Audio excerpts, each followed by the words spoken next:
고난 주간이어서 성경 통독을 했습니다. 욥기 그리고 요한복음 했고요. 이제 오늘은 그 지난 주간에 이어서 계속해서 사무엘상 말씀을 보겠습니다. 지금 이제 어느 부분인가면은 다윗과 요나단이 이제 이게 사울 왕을 두고 이제 진짜로 사울 왕이 끝까지 다윗을 죽일 의향이 있는지 없는지 그걸 마지막으로 한번 확인해 보는 겁니다. 물론 지금까지도 계속해서 사울이 다윗을 죽이려고 몇 번 시도를 했습니다. 뭐 창을 던지기도 했고 사위로 삼아가지고 블레셋과의 전쟁에 투입시켜서 간접적으로 죽이려고 했던 이런 것이 있었지만 이제 마지막으로 다윗이 진짜로 왕 사울이 자기를 끝까지 죽이려고 하는지 그 의향을 알고 정말로 사울이 다윗을 끝까지 죽이는 의향을 안다면 다윗은 이제 더 이상 사울과 함께 할 수가 없는 겁니다. 사울의 궁정에 가서 함께 식사를 하고, 그러니까 다윗이 사울의 가족 아닙니까? 사위니까, 그죠? 이제 더 이상 사위 역할을 하지 못하게 되는 겁니다. 이제 그것을 최종적으로 알기 위하여서 요나단하고 이제 사울의 의향에 진짜 죽일 의향이 있는지 없는지 알기 위해서 우리말로 한번 시험을 해보자. 그래서 그 시험한 게 뭐냐면은 초하룻날이 되면은 가족 식사가 있는데 다윗이 그 자리를 빠져보기로 하는 겁니다. 그러면은 사울 왕이 다윗이 빠졌기 때문에 그것 때문에 뭐 그럴 수도 있지. 이렇게 넘어가면은 사울이 다윗을 끝까지 죽이는 게 아니고 그 자리에 다윗이 빠지는 것을 보고 막 화를 낸다면은 사울이 다윗을 끝까지 죽일 의향이 있구나라는 것을 아는 그 마음을 이제 테스트해 보기로 하는 겁니다. 그래서 17장부터 이제 이렇게 말하는 거죠. 자, 한 번 더 볼게요. 20장 18절. 요나단이 다윗에게 이르되 내일은 초하루인즉 너 자리가 빔으로 너가 없음을 자세히 물으실 것이라. 요나단이 이제 다윗에게 그렇게 말하는 거죠. 19절. 너는 사흘 동안 있다가 빨리 내려가서 그 일이 있던 날에 숨었던 곳에 이르러 에셀 바위 곁에 있으라. 내가 관역을 소리함같이 화살셋을 그 바위 곁에 쏘고 아이를 보내어 가서 화살을 찾으려 하며 내가 짐짓 아이에게 이르기를 보라 화살이 내 이쪽에 있으니 가져오라 하거든 너는 돌아올지니 여호와께서 살아계심을 두고 맹세하느니 너가 평안 무사할 것이요 만일 아이에게 이르기를 보라 화살이 너 앞쪽에 있다 하거든 곧 길을 가라 여호와께서 너를 보내셨습니다. 자, 이게 무슨 말인가 하면 요나단과 다윗이 서로 이제 사인을 주고받기로 했습니다. 다윗은 일단 그 식사 자리에 없고 다른데 숨어 있어라. 저 들의 에셀 바위 곁에 숨어 있어라. 그리고 요나단이 사울의 의향을 알고 이게 이제 사인을 보내기로 하는 거죠. 사울이 다윗을 끝까지 죽이기로 할 의향이 있다면 요나단이 화살을 쏘서 그러니까 다윗이 있는 곳보다 좀 못 미치도록 화살을 주는 겁니다. 못 미치도록 화살을 던지고 이제 요나단이 데려간 종에게 말해서 크게 이제 그 들에 가서 얘기를 하는 거죠. 그러니까 그 들의 에셀 바위 곁에 다윗은 몰래 숨어 있으면서 요나단의 목소리를 다 듣는 겁니다. 그러니까 서로 이제 신호를 주기로 주고받기로 한 것 아닙니까? 화살을 쏘았는데 일부러 의도적으로 다윗이 있는 곳보다 못 미쳐서 화살을 쏘아놓고 아이에게 말합니다. 종에게 화살이 저기 있으니 화살을 가지고 돌아오라. 이렇게 말하면은 사울이 다윗을 죽일 의향이 없으니 다윗 당시는 다시 돌아와도 된다. 이런 표시고 사울이 끝까지 다윗을 죽일 의향이 있다는 것을 알았다면 화살을 쏘는데 다윗이 숨어있는 에셀바위보다 더 앞쪽에 쏘게 되는 겁니다. 그러니까 화살이 앞쪽에 있으니 가라 이렇게 사인을 주면은 다윗이 그 얘기를 듣고 멀리 도망을 가는 겁니다. 그렇게 이제 사인을 주기로 하고 이제 그것을 컨펌하는 것이죠. 자, 그러면서 이제 요나단과 다윗이 이런 이제 중요한 이제 정말 어쩌면은 요나단과 다윗은 평생 이별할 수 있는 아니면은 다시 가족으로 살 수 있는 이런 이제 중요한 시점에서 이런 약속을 하면서 23절에 이렇게 말을 합니다. 너와 내가 말한 일에 대하여는 여호와께서 너와 나 사이에 영원토록 계시느니라 하니라. 자, 이 약속, 그러니까 요나단이 다윗을 살리려고 하는 이 약속은 하나님과 우리 사이에 영원하다라는 거예요. 그러니까 요나단과 다윗의 이 우정의 그냥 사람과 사람 사이에 맺었던 언약이 아니고 하나님 앞에서, 그리고 하나님이 증인이 되는 이 약속이기 때문에 하나님이 증인이 되는 하나님 앞에서 한 약속은 영원한 것입니다. 지금 그것을 얘기하는 겁니다. 그래서 만약에 요나단이 자기 진심이 아니었다면은 화살을 쏠 때 반대로 쏠 수 있는 것이죠. 만약에 요나단이 진짜로 진심이 아니었다면 사울이 요나단을 죽이려고 하는 것을 알고 있으면서 그 화살을 못 미치도록 쏴서 다윗을 데리고 오게 해서 다윗을 잡는 이런 일이 일어날 수도 있는 겁니다. 그러나 그런 일이 일어나지 않도록 다윗과 요나단 사이에 신실한 약속을 하는 겁니다. 우리가 지금 우리가 다윗과 요나단과 했던 이 말 약속, 이 말 그대로 이 말 그대로가 하나님 앞에서 증인이 되고 하나님 앞에서 우리가 약속을 했다. 그래서 이것은 변개할 수 없다. 변경이 없고 이거 그대로 지킬 것이다라는 그런 약속을 하는 겁니다. 자, 이게 이제 우정의 약속이기는 하지만 우리 각자가 일상적인 삶을 살 때 사람들하고도 사소한 약속을 할 때도 사실은 모든 약속이 하나님이 증인이 되는 그런 약속을 해야 되는 겁니다. 우리도. 자, 여러분, 어떤 한 사람이 신실한지 아닌지를 알아보는 몇 가지 기준이 있지 않습니까? 그 중에 하나가 뭡니까? 이 사람이 자기가 말한 대로 약속을 지키는지 안 지키는지, 그게 굉장히 신실한지 아닌지를 우리가 판단하는 중요한 기준입니다. 왜 어떤 사람은 말은 한 10가지 합니다. 말은 10가지 하는데 가만히 지켜보면 지키는 게 한두 가지에 불과하면은 우리가 그 사람에 대한 신뢰가 없어지는 거죠. 제가 있을 때 어떤 교회에 다니는 어떤 한 분의 별명이 뭔 줄 압니까? 11조입니다. 11조. 왜 11조인 줄 압니까? 10가지 중에 하나밖에 안 지키니까. 11조도 잘해서 11조가 아니고 10가지 얘기를 하면 하나밖에 안 지켜요. 9개를 안 지킨단 말이에요. 그러니까 사람은 참 좋고 악의적인 마음도 있는데 그 사람이 무엇을 하자 그러면은 할 마음이 안 생기니까. 왜? 말만 하고 안 지키니까. 그래서 우리 성도가 오늘 이 다윗과 요나단이 하나님 앞에서 이 맹세하는 걸 보고 하나님이 증인이 되는 것으로 이 약속을 이제 우리가 아시다시피 요나단과 다윗이 이 약속을 끝까지 지키지 않습니까? 그죠? 그런데 우리가 바로 이런 본을 따라서 우리가 사람 사이에 하는 약속, 심지어 믿지 않는 사람과의 약속도 하나님 앞에 하나님이 증인이 되고 하나님께서 보시는 그 약속이 되어야 되는 겁니다. 그래 신실하죠. 또 하나는 이게 우정의 약속이지만 이 약속을 우리가 좀 넓게 보면은 하나님과 우리 사이에 지켰던 직분의 약속도 하나님이 증인이 되시고 하나님 앞에서 하는 약속이 되어야 되는 겁니다. 우리가 주님으로부터 무슨 직분을 받을 때, 무슨 사명을 받을 때, 그게 얼마나 귀중한 겁니까? 그게 하나님께서 우리에게 주신 사명이고 하나님 앞에서 하나님이 증인이 되어서 주시는 직분인데 처음에 직분 받을 때는 막 감격하여서 감동하여서 그 직분을 받습니다. 안수 받을 때 저도 노예일로 그 다른 교회 안수식이나 임직식 이런 데 가보면은 많은 분들이 처음에 안수받고 임직할 때 막 감격합니다. 그때 그 얼굴을 보면 진심이에요. 진심으로 감격하고 진심으로 나와서 간증하게 될 때 내 평생 이 직분을 귀하게 여기고 평생 하나님 앞에서 이 직분대로 살겠습니다. 오늘 하나님 앞에서 서약한 대로 살겠습니다. 그렇게 말할 때 그건 다 진심이란 말이에요.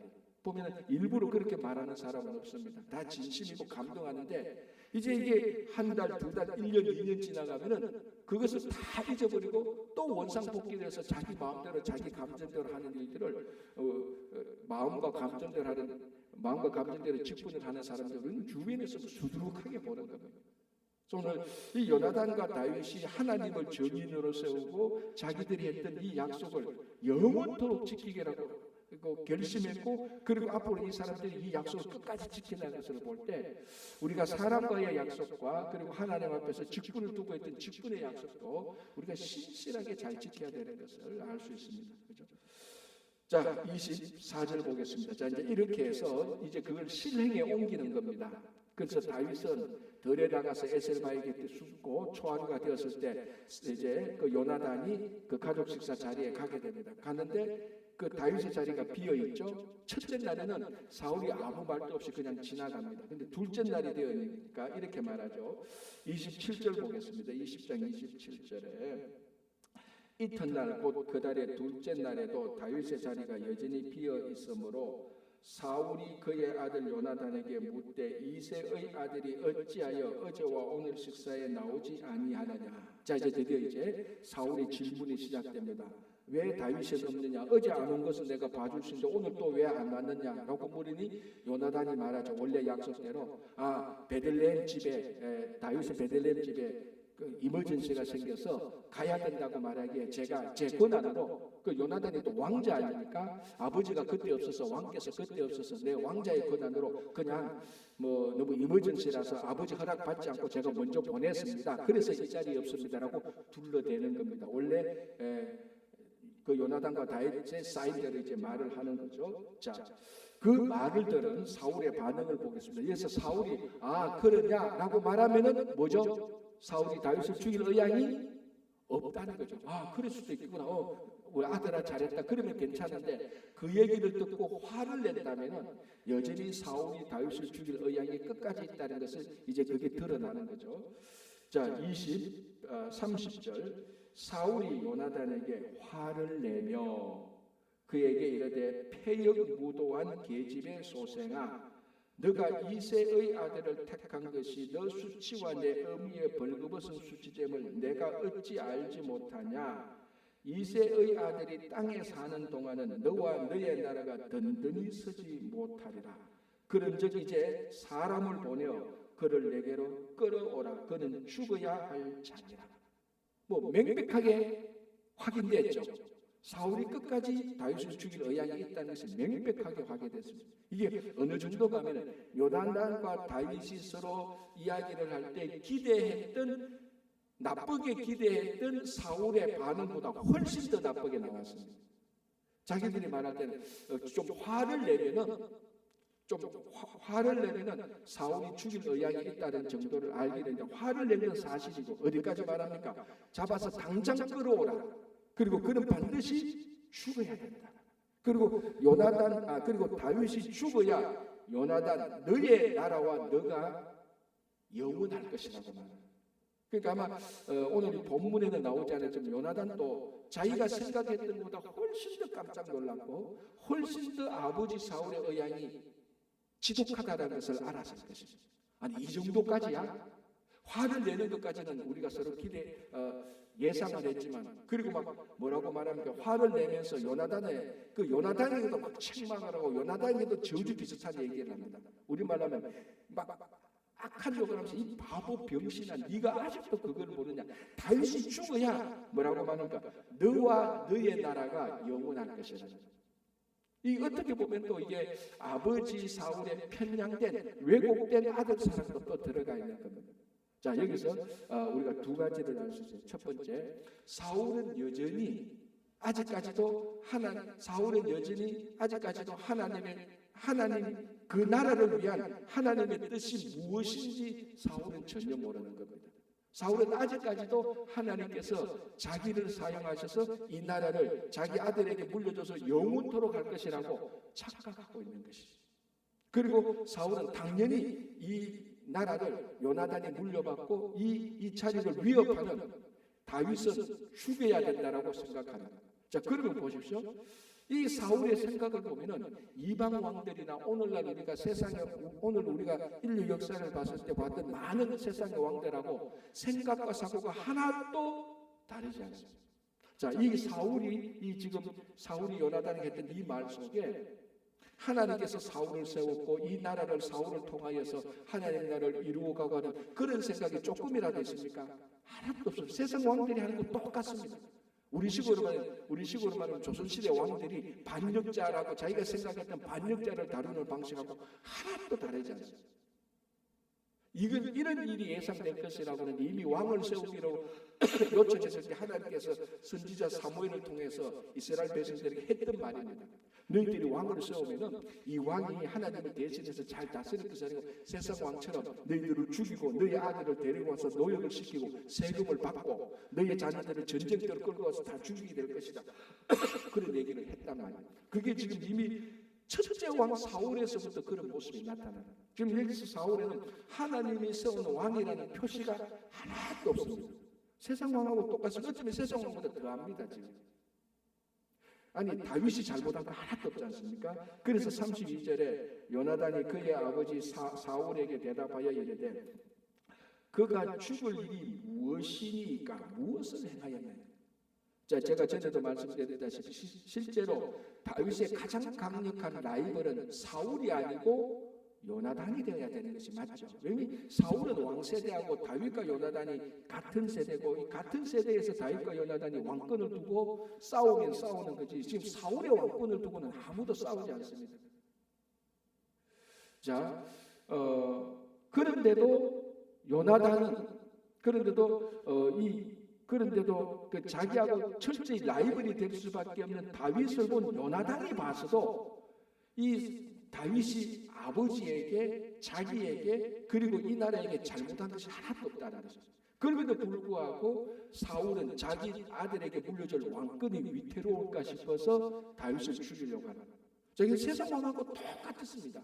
우리나라 조선시대나 고려시대나 유럽의 역사나 똑같은 일을 지금 사울이 그렇게 행하고 있습니다. 여기 뭐 하나님의 언약이라든지 하나님의 뜻이라든지 하나님의 나라라든지 그런 생각 하나도 없어요.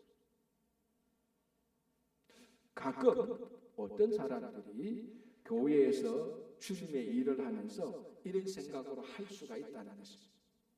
사울이 지금 세상 왕하고 똑같이 행하듯이 가끔 어떤 성도들은 교회에 와서도 하나님의 일을 봉사하는데도 세상 사람하고 똑같은 방식으로 똑같이 사람에게 대하고 똑같은 감정을 드러내고 똑같은 그 이윤을 내려고 하는 그런 경향들이 있다. 여기 지금 사울의 결정적인 잘못은 뭡니까? 하나님의 뜻이 뭔지 모르고 자기가 하는 일이 영원한 것이라고 착각하고 있는 것입니다. 이미 하나님은 사울을 버리기 시작했다는 것입니다. 그러면 사울은 뭐 해야 되느냐? 자기가 뭘 잘못했는지 하나님께 계속해서 회개하고 나가야 되는 거예요. 그러니까 사울은 사울대로 훨씬 더 나빠진 것입니다. 계속해서 나빠져. 그래서 우리가 이 관계를 볼 때, 자, 그래서 33절을 보시면 심지어 어디까지 나옵니까? 사울이 요나단에게 단창을 던져 죽이려 한지라. 자기 아들도 죽이려고 합니다. 그래서 자기가 미워하는 다윗을 옹호하는 아들까지도 죽이려고 창을 던지는 겁니다. 얼마나 화가 있어요. 자, 여러분, 이것이 우리가 세상의 왕들이 하는 거하고 똑같지 않습니까? 자기 왕권에 도전하는 사람을 옹호한 사람은 아들이라고 할지라도 죽이려고 하는 거예요. 이게 압살롬하고 사실은 똑같은 겁니다. 왕권을 위해서 자기 아버지이지만 또 아버지를 죽이려고 했던 압살롬하고 사울하고 일체 다를 바가 없습니다. 그게 어쩌면은 우리도 이런 자리에 앉지 않아서 그렇지, 우리도 이런 자리에 앉게 되면 우리도 이렇게 충분히 세상적인 방식을 행할 수도 있다는 것을 늘 우리가 우리 자신을 두려워해야 되고 긴장해야 돼요. 그래서 이 사울이 화가 나가지고 요나단 아들에게도 창을 던져서 죽이려고 했던 이런 것을 볼 때 우리가 또 하나 신앙적으로 살펴본 건 뭡니까? 정말로 우리가 화가 났을 때는요, 이 우리 손에 든 창을 내려놔야 되는 겁니다. 이게 참 안 되는 거죠, 그죠? 그러니까 화가 났을 때 제가 늘 하는 말이에요. 화가 났을 때는 어떤 결정도 해서는 안 되는 겁니다. 제가 본 바에 의하면, 제가 경험한 바에 의하면, 제가 들었던 이야기에 의하면 자기 분노 가운데서 결정한 것 가운데 나중에 후회하지 않는 일은 하나도 없습니다. 다 화가 나가지고 내가 하겠다라고 결정하고 그걸 액션에 옮기는 순간 전부 다 그 일은 훨씬 더 일을 되돌릴 수 없을 정도로 나쁘게 만드는 거예요. 화가 났을 때는요, 마음의 창을 다 내려놔야 돼요. 이 쉽지는 않지만은 우리가 하나님의 말씀을 보고 그때마다 우리가 평소에 성령을 의지해서 산다는 게 뭡니까? 화가 나고 감정적으로 복받쳤을 때, 극단적인 슬픔이 있을 때나 극단적인 분노가 있을 때 그때 성령을 의지하는 것 아닙니까? 그죠? 하나님, 내 마음이 너무 슬픕니다. 내 마음이 너무 분노납니다. 하나님, 나를 좀 다스려 주십시오. 그러고 해야 되지 않습니까?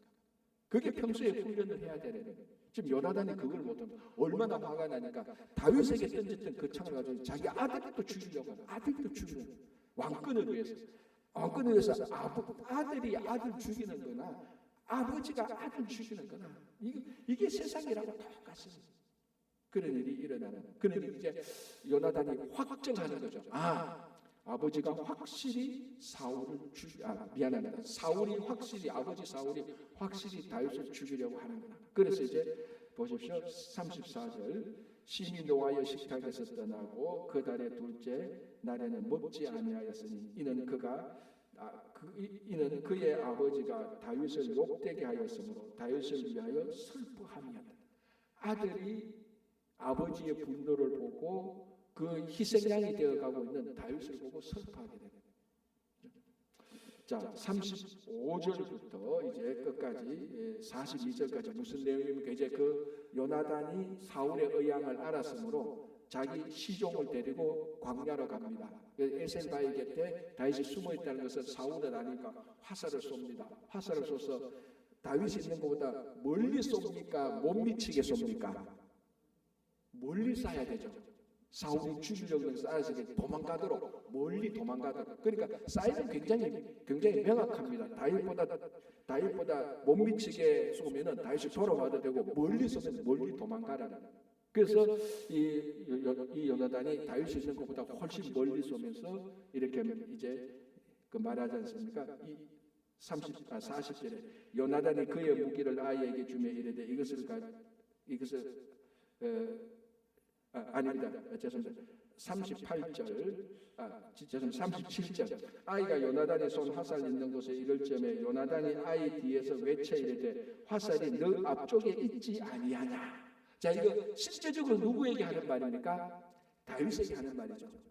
그래, 이 시종은 그걸 모르고 자기에게 하는 말로 듣죠. 그래서 그 앞에 가서 화살을 주는데 이제 다윗이 그 말을 듣고 이제 이별을 하게 되는 그 내용이 나옵니다. 자, 41절. 아이가 가면 그래서 이제 그 화살을 가지고 온 그 시종을 그 요나단이 돌려보내고 그 들에서 다윗과 요나단만 마지막 이별의 만남을 하게 되는 겁니다. 41절에 아이가 가면 다윗이 곧 바위 남쪽에서 일어나서 땅에 엎드려 3번 절한 후 울에 서로 입맞추고 같이 울 때 다윗이 더욱 심하더니 42절 요나단이 다윗에게 이르되 평안히 가라. 우리 두 사람이 여호와의 이름으로 맹세하여 이르기를 여호와께서 영원히 너와 나 사이에 계시고 내 자손과 내 자손 사이에 계시리라 하였느니라 하니 다윗이 일어나 떠나고 요나단은 성읍으로 들어가니라. 이렇게 해서 다윗과 요나단이 이제 한 번도 못 봅니다. 이별하게 되는 겁니다.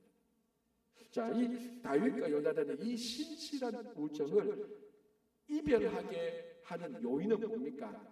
아버지 사울의 죄 때문이죠. 여기서 가만 보면 여기서 일어나는 이 관계나 일들을 가만히 보면은 이 아버지 사울의 죄 때문에 신실한 다윗과 요나단이 분리되는 것입니다. 이 죄의 속성이 뭡니까? 신실한 관계를 다 분리시키는 겁니다. 다 깨어버리는 겁니다. 공동체를 깨어버리는 것이 죄의 속성입니다. 그래서 우리가 잘 알다시피 에덴 동산에서 처음 하나님과 아담과 하와의 관계가 다 연합되지 않습니까? 그런데 죄가 들어오니까 하나님과 인간과의 관계가 분리되고 깨어져서 결국은 아담과 하와는 그 에덴 동산에서 분리되어 나올 수밖에 없는 거예요. 그래서 사도 바울이 널리 얘기했는 것처럼 예수 그리스도 그분 스스로가 화목제물이 되어가지고 하나님과 우리 사이 분리됐던 우리 사이를 다시 연합시키는 것이. 그래서 우리 인간 관계도 보면요, 교인과 이 교회에서도 이 성도와의 관계도 보면요, 성도와 성도 사이에 좋았다가 분리되는 일들이 종종 생깁니다. 그 모든 원인은요, 사실은 다 죄 때문입니다. 여러 종류의 비난하는 죄, 배신하는 죄, 수근수근거리는 죄, 이상한 말을 하는 죄, 그런 죄가 우리 인간 관계에 되면 항상 사람들은 다 분리되는 거예요. 그러니까 요나단과 이 다윗이 목숨을 건 진실한 우정임에도 불구하고 사울의 죄가 들어오니까 이 둘이 영원토록 이별할 수밖에 없는 거예요. 그래서 혹시나 내 말과 내 행실이 죄가 되어서 공동체나 사람과의 관계를 깨고 있지는 않은지 우리가 한번 우리가 살펴봐야 되고, 또 우리가 신실한 성도의 관계인데 이것이 깨어진 이런 것이 자꾸 그 분리가 되고 있으면 우리 사이에 분리시키는 죄가 뭔지 그걸 알고 또 죄를 해결해야 되는 것을 알 수 있는 것입니다. 그렇죠? 자, 21장 우리 약간 한번 보겠습니다. 1절. 다윗이 노베 가서, 왜 이제 다윗은 갈 데가 없습니다. 그죠? 원래 자기 집이 궁정에 있는데 뭐 모든 사람이 다 다윗을 이제 이 다윗하고 왕가의 이 안 좋은 관계가 온 나라의 소문이 다 퍼졌지 않습니까? 우리가 이미 앞에서 봤듯이 사울이 군대를 풀어가지고 다윗을 뭐 잡아 죽이려 하는 이런 것들을 우리가 계속해서 봅니다. 그러니까 다윗이 갈 데가 없습니다. 그래서 어디로 가느냐? 1절 다윗이 노베 가서 제사장 아히멜렉에게 이르니, 참 우리 요 부분에 있어서 우리가 좀 생각할 게 있는 게, 전번에도 다윗이 어렵고 힘들 때 누구를 찾아갔습니까? 라마나요스에 있는 선지자 사무엘을 찾아갔죠. 어렵고 힘들 때 다윗은 선지자를 찾아가고 제사장을 찾아가고. 여러분, 우리가 이 한 사람을 볼 때 이 사람이 어렵고 힘들 때 누구에게 상담을 하고 어떤 사람을 찾아가는가를 보면요, 이 사람의 미래가 어떻게 결정될지도 보여집니다. 그리고 그 사람의 됨됨이도 나타나는 거죠. 제가 가끔 이제 젊은 사람, 청년들한테 만나면 가끔 얘기합니다. 너희들이 어렵고 힘들 때 물론 자기 친구들하고 어렵고 힘든 것을 많이 나눕니다. 그러나 결정적인 중요한 결정을 하게 될 때 너보다 더 인생에 성숙한 사람을 찾아가서 상담을 해보라고 제가 권유를 합니다. 왜? 자기 친구끼리 얘기하면 그 나물이 그 밥 아닙니까? 얘기해보면 뻔한 겁니다. 우리 잘 알다시피 그 르호보암, 솔로몬의 아들 르호보암이 세금 문제 가지고 어떻게 해야 될지 혼란스러울 때 그 자기 친구들한테 찾아가서 하는데 그 나물이 그 밥 아니면 똑같은 사람들 아닙니까? 뭐라고 말합니까? 야, 백성들을 더 어렵게 하라. 똑같은 사고방식을 가진 사람끼리 상담이 안 되죠. 그때 그 아버지 솔로몬과 같이 했던 그 원로들은 뭐라고 말합니까? 이때는 세금 감면을 해줘야 됩니다. 아버지께서 그러니까 르호보암의 선친께서 여러 가지 공사를 한다고 나라가 참 어지럽고 백성들이 그때 많이 수고를 했습니다. 그때는 지금 백성의 얘기를 들었어요. 그 얘기를 들어야 되는데 그 얘기를 듣고 결정하는데 자고 똑같은 애들, 그 자기하고 놀던 똑같은 애들이 가서 얘기 듣고 그 상담을 들었단 말이에요. 그 잘못된 결정을 해서 어떻게 됩니까? 나라가 반쪽으로 쪼갈라졌다. 그러니까 지금 우리가 다윗에게 배울 게 뭐냐면, 어렵고 힘들 때 누구를 찾아가느냐? 하나님의 말씀을 대언할 수 있는 선지자를 찾아가고 제사장을 찾아간다. 가끔 어떤 젊은이들 보면 자기들끼리 상담하고 자기들이 결정해요. 그래서 한 번은 말해요. 너보다 훨씬 더 성숙된 사람, 그 사람을 찾아가서 네 인생의 고민을 한번 얘기해봐라. 그럼 네가 평소에 생각했던 것보다 훨씬 더 많아서 듣게 될 것이야. 그런 얘기를 하는 거예요. 오늘 다윗은 어렵고 힘들 때마다 하나님의 말씀을 전해줄 수 있는 사무엘에게도 가고 제사장에게 찾아갑니다. 자, 그래서 이렇게 말하죠. 21절에 다시 볼게요. 1절. 다윗이 노베에 가서 제사장 아히멜렉에게 이르니 아히멜렉이 떨며 다윗을 영접하여. 자, 여기서 왜 떨었습니까? 겁이 난 거죠. 왜? 사울과 다윗과 관계를 다 알거든요. 그런데 다윗이 왔다? 야, 이게 사울 왕이 알면은 이것도 큰일 나겠다는 본능적인 직감이죠. 그래서 겁이 났던 겁니다, 사실. 그래서 혹시 다윗이 여기 온 것이 왕 사울과 좋은 관계에서 왔는지 나쁜 관계에서 왔는지 굉장히 혼돈되는 겁니다. 일단 겁이 나는 거죠. 그래서 묻습니다. 1절 중간에 아히멜렉이 떨며 다윗을 영접하여 그에게 이르되 어찌하여 너가 홀로 있고 함께하는 자가 아무도 없느냐. 자, 이 말은 아히멜렉이 다윗의 진심을 물어보려고 물었던 말이지만 이 말 자체에서 다윗의 신세가 드러나고 있지 않습니까? 너는 왜 어떻게 홀로밖에 없느냐. 이제 다윗은 그 나라에서 혼자가 되었습니다. 무슨 말인가 하면 우리말은 왕따가 된 것이 진짜로. 이 왕따는 다윗이 잘못해서 왕따가 된 것이 아니고 왕따시킨 사울의 죄 때문에 왕따가 된 거예요. 자, 이제 여기서부터 본격적으로 다윗은 사울의 핍박을 받게 되는 거예요. 이제 갈 데가 없어요. 이전에는 그래도 요나단이 있었지 않습니까? 왕자가 자기를 지켜주고 자기 친실한 친구가 자기를 지켜줘서 그래도 이리저리 피해 다닐 수 있었는데 이제는 그와도 완전히 이별하게 되고 갈 데가 없습니다. 완전히 왕따가 되어버려요. 하나님께서 이렇게 해서 하나님께서 다윗을 훈련시키는 겁니다.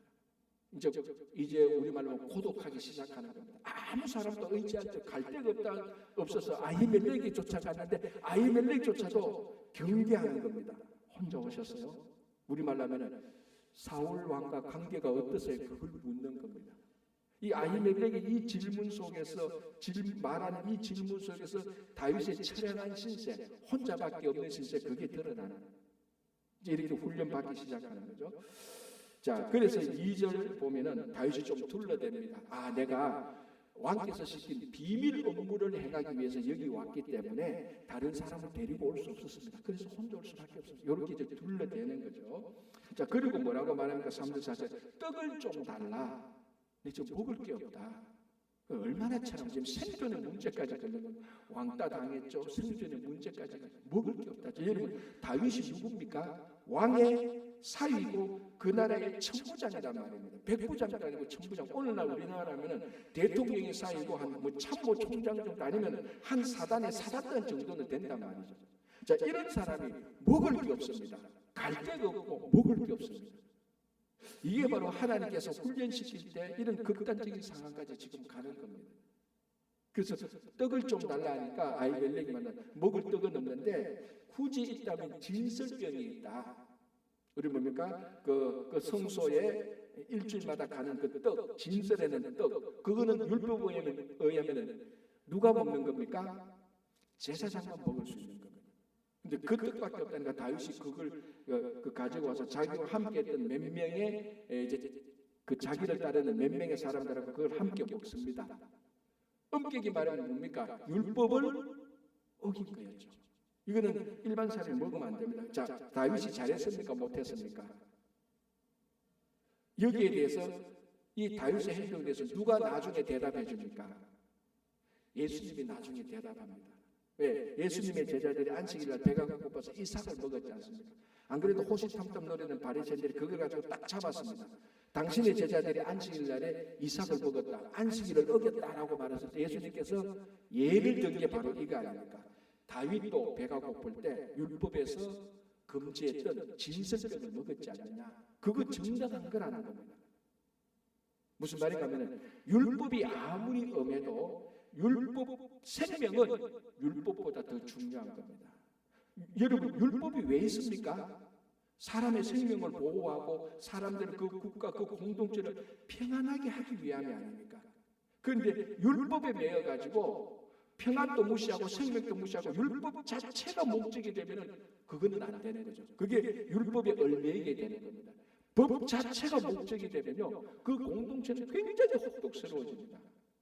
법은 최종 목적이 아니고 법은 공동체를 잘하고 생명을 살기 위해 법은 사실은 수단이 되어야 되는 겁니다. 목적이 되면 안 돼요. 법이 목적이 되면요 전부 다 그 공동체는 굉장히 그 관계가 무시무시한 관계가 됩니다. 법이 사람을 살리고 법이 공동체를 살리는 수단이 되어야 돼요. 그런 차원에서 사람의 생명이 중요하기 때문에 떡을 먹고 이삭을 먹으라는 것이죠. 그래서 오늘 이 부분에 있어서 바로 이 부분이 나중에 마태복음 12장에 보면 예수님께서 하는 그런 부분에서 봤을 때 율법도 중요하죠. 법이 중요하죠.